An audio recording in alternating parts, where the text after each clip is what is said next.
The fact is, I've done more for Israel by far than any other president, not even close. And with the historic Abraham Accords, as you know, we created peace in the Middle East. Unfortunately, they didn't add any countries to it, but we will. By contrast, Kamala Harris stabbed Israel in the back in its great hour of need. 2 days ago, she refused to attend the speech in Congress of the Prime Minister of Israel. She said, "Oh, I can't make it."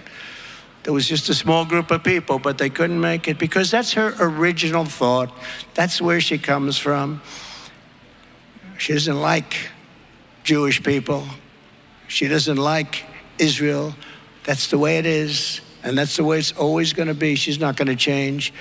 Together with Joe Biden, she gave billions and billions of dollars to Iran and Hamas to fund their campaigns of terror. She gave them billions of dollars. They were broke. Remember, when I left, they were broke. There were stories that Hamas is out of business, Hezbollah is out of business. They were broke. October 7th would have never happened if I were president. The attack on Ukraine by Russia would have never happened. I spoke to President Putin often about it. It was the apple of his eye. He would have never done it. Wouldn't have done it. I said, "You'll never do it." He would have never done it. It was only after I left that armies started aligning the border with Ukraine, armies. And I said, "Oh, he's just negotiating. He'll never do it." But he did it. He did it because we had a weak president. He did it also because our move out of Afghanistan was so incompetently done. And I think when he saw the way we did that, he said, "Wow, this is a paper tiger that we're dealing with." But they weren't a paper tiger with me. We defeated ISIS in 4 weeks instead of 5 years. It was supposed to take 5 years, 4 weeks.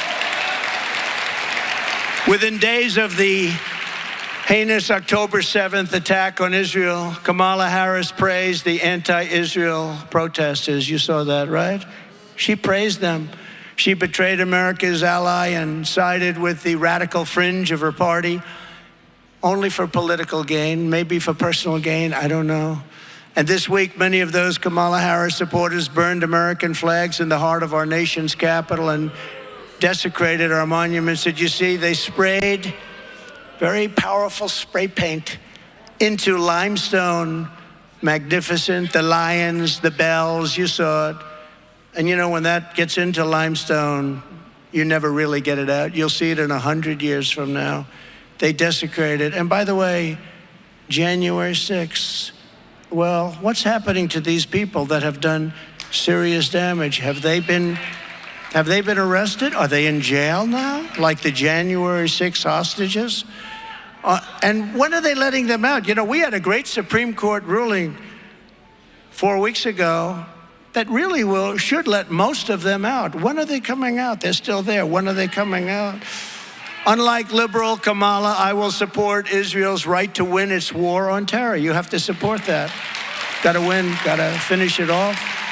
And instead of pandering to the jihad sympathizers and America-hating radicals, we will deport them. We will deport them very quickly. We have no choice.